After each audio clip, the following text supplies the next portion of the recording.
myself, and it's about going through storms in life.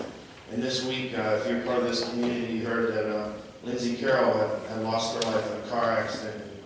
And life always has a storm coming, doesn't it? There's always something that we can be focused on. And I heard a quote this week that said, "A man doesn't simply drown from falling in the water, but staying submerged in it." And when life comes at you, what do? In Matthew 14, it's the story of Jesus walking on water, and we all know this story, most of us. It's right after Jesus had fed the 5,000 with just a few loaves and a few fish. And Peter had seen this miracle that Jesus had performed, and all his disciples did. And Jesus said, "Get in the boat and go to the other side." He said, "I'll meet you there." And it says Jesus went and prepared, and he went to the mountain, and he prayed and spent time with his Father.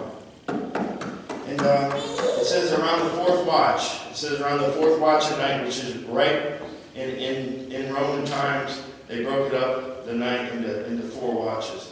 They said it used to be 3 watches, but when the Roman Empire came in, they broke it up into four segments, 3 hours apiece. And it says they're in the 4th watch. So we all know that it seems to be darkest right before it gets light out.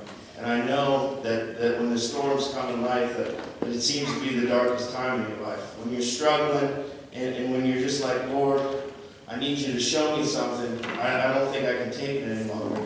Does Jesus not come through? Does he not always, or his promise is not true that he never leaves us or forsakes us?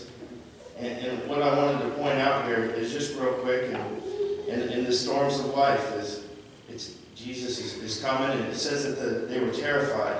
And it says that Peter says, "Lord, if that's you, may I come to you?" And Jesus commanded him, he says, "Come." And Peter steps out of the boat, and he takes a few steps on the water, and if you can picture this, and Jesus is sitting there, and here comes Peter, and he takes a few steps, and he's good. His eyes are focused on Jesus, and he's walking towards him. It says that the waves around him crashed, and that Peter turned his focus from Jesus and looked at the water.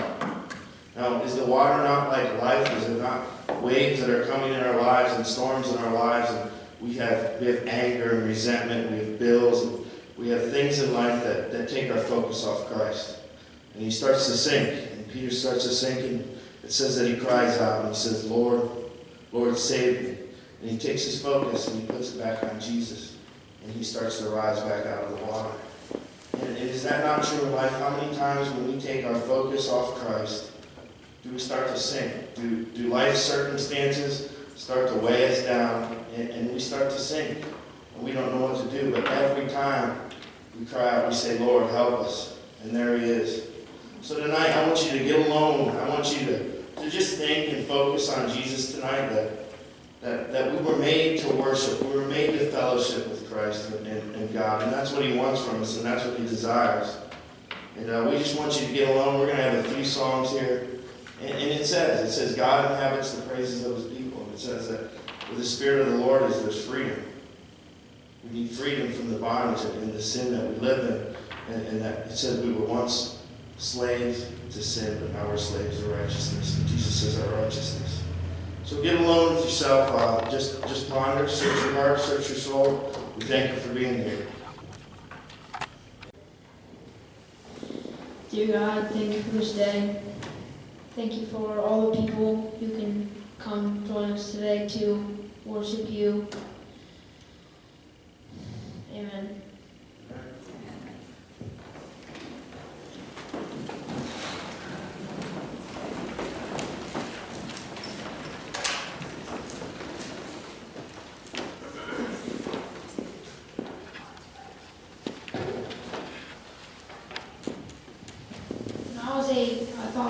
When I was 10, I thought my life fell apart.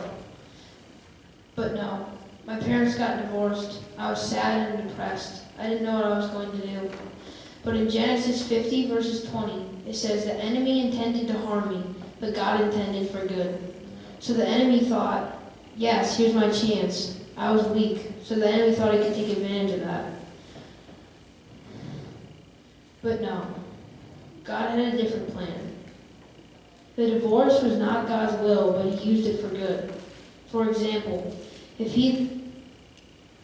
they did not get divorced, I would not know the awesome community I know today. In Romans 8, verse 28, it says, "We know that he works all things for good for those who love him and are called according to his purpose." That's what God has done in my life.